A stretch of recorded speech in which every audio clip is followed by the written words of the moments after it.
And now we continue on with our anterior pituitary hormones. And as I mentioned on the last video lecture, growth hormone and prolactin are the two anterior pituitary hormones that go off and act on other tissues of the body.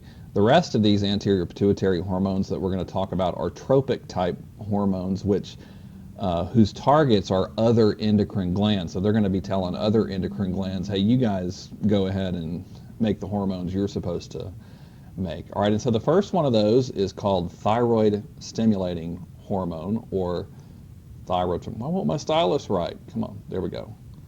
TSH, thyroid stimulating hormone, also known as thyrotropin. So the tropic, this is telling you that it is tropic for the thyroid gland. Okay, and so what it's going to do, it's going to stimulate normal development and secretory activity of the thyroid. That means it's going to be telling the thyroid to secrete thyroid hormones, which we'll talk about on a separate video lecture. The secretion of TSH is controlled by TRH, thyrotropin, releasing hormone from the hypothalamus. All right, so that means TRH from the hypothalamus is going to trigger TSH to be produced by the anterior pituitary, and as we'll see later, TSH then travels to the thyroid and triggers production of thyroid hormones, more specifically T3 and T4, or thyroxins. We'll be talking about those more a little bit later. Also, a little bit later, we'll see that in terms of controlling TSH production, those thyroid hormones, you got a three-step pathway there, and the thyroid hormones are the end result. So they actually have negative feedback on these other two. As their levels go up, you turn down the levels of TRH and TSH so that you don't keep cranking out more and more thyroid hormones.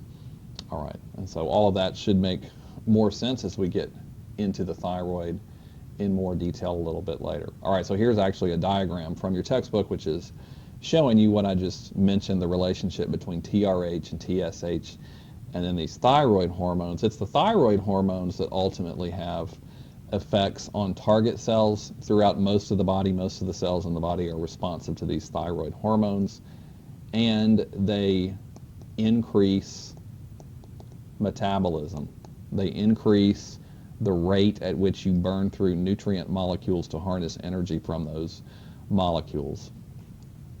And again, we'll be talking more about that when we get to our specific thyroid lecture. All right, so then there's another hormone, this one that's produced by the anterior pituitary, and this is called ACTH, adrenocorticotropic hormone. Okay, and so the name is telling us tropic means that's where the hormone goes to the adrenal cortex, and the adrenal cortex secretes many different hormones, and we'll mainly talk about three that the adrenal cortex makes when we get to that part of the unit. ACTH mainly stimulates the adrenal cortex to make hormones that are called corticosteroids, the most important of which is called cortisol. All right, and here we have a relationship with the hypothalamus as well. So the hypothalamus makes CRH, which is a releasing hormone that tells the anterior pituitary to make ACTH, and then ACTH travels to the adrenal cortex and stimulates production of these corticosteroids. And again, cortisol is the most important one of those that we'll be focusing in on a little bit later. All right, yeah, and this slide has a little bit of information about what are the impacts of these hormones, and we're going to mainly focus in on this when we get to the adrenal cortex lecture a little bit later.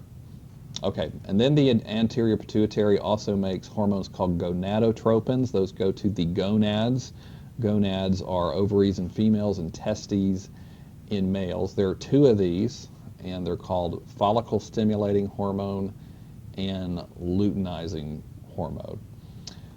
FSH, or follicle stimulating hormone, and when we get to the reproductive system later, you'll see what we mean by follicles. This stimulates egg and sperm production in males or females. LH helps stimulate the production of other hormones, so it tells the ovaries to make, it especially has an impact on estrogen levels. In males, it has an impact on testosterone levels. So these are hormones that you start making at puberty, because they're going to influence your egg and sperm cell production, and females are also going to influence those monthly menstrual cycles that take place. So you don't see these, you don't really find these hormones in prepubertal, that means before puberty, boys or girls. All right, so the hypothalamus makes GnRH, as we talked about earlier. GnRH travels to the anterior pituitary and stimulates production of LH and FSH. LH and FSH travel to the gonads, where they trigger production of estrogens and testosterone in males. Those hormones go back and have negative feedback on these. So when you have these step-by-step sequences of hormones that are made, the final ones go back and inhibit the other ones within that pathway, because once you got enough, if you think about homeostasis and your fluctuation, when you're up here, you don't need to make more. So you turn off these guys, which are telling the testes and the ovaries to make more of those gonadal or sex hormones.